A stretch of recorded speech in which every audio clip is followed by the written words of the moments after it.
कि भाषा दर्शन को लोग समझ नहीं पाते। मैं काशी की बात नहीं या अन्य, यहाँ मैंने देखा है कई जगहों पे ऐसी बातें हुई कि भाषा दर्शन पे काम बहुत कम हुए हैं, खास करके बिहार में। तो मैंने सोचा कि कुछ नए कार्य हों और इस पर हमने कम से कम आदर तिवारी जी के जब यहाँ विभागाध्यक्ष थे तो उस समय 3-4 PhD हमने भारतीय भाषा दर्शन से की गए थे, विषयों पर कराया था। तो सबसे पहले मैं भाषा और भाषा दर्शन क्या, तो भाषा में आप लोग जानते हैं कि भाषा जितनी भी भाषाएं हैं उसके अपनी भाषा है, अपने विचार है, अपने सिद्धांत है।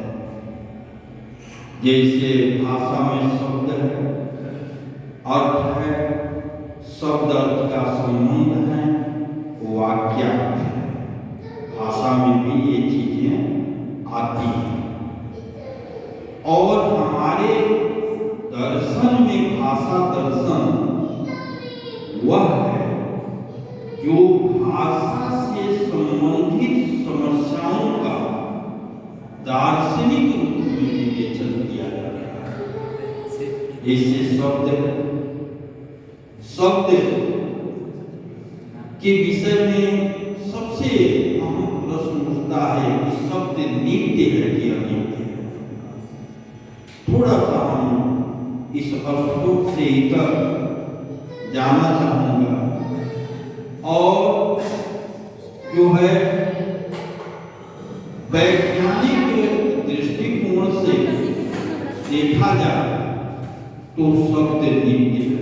जो वैज्ञानिकों ने शब्द की नित्यता की खोज की उसके हजारों साल पहले हमारे वैदिक ऋषियों ने, हमारे दार्शनिकों ने शब्द की नित्यता को अपने मूल ग्रंथों में सन्निहित किया था।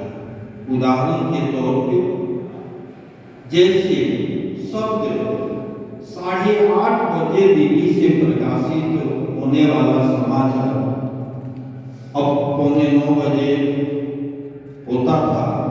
अब तो विभिन्न तरह के समाचार के माध्यम आ गए। तो शब्द मेरी समझ से मीमांसक शब्द को नित्य मानते हैं, वेदांती मानते हैं, और कुछ हमारे दार्शनिक है जैसे जैन है, बौद्ध है इत्यादि न्याय है, ये शब्द को अनित्य मानते हैं। लेकिन शब्द की नित्यता का प्रतिपादन बड़े ही पुष्ट मतों के द्वारा सागर भाष्य में जो मीमांसा के भाष्यकार है शब्द स्वामी ने, उन्होंने अपने भाष्य में कई आर्गुमेंट्स दिए हैं कि शब्द नित्य है। जैसे नित्यस्तु स्यात् दर्शनस्य परात्, शब्द की नित्यता, शब्द का उच्चारण दूसरे को अर्थबोध कराने के लिए होता है। यदि उच्चारण के अनंतर शब्द का नाश हो जाए तो एक व्यक्ति दूसरे व्यक्ति को अर्थबोध नहीं करा सकता है। अनित्य ध्वनि होती है, शब्द नहीं होते। उसी तरह से अर्थ के संबंध में भी हमारे भारतीय दार्शनिकों में बहुत ही मतांतर है। कोई शब्द को जाति यानी आकृति मानता है, कोई व्यक्ति मानता है, कोई व्यक्ति विशिष्ट जाति मानता है। तो उसी प्रकार से शब्द अर्थ का संबंध है, वाक्यार्थ है।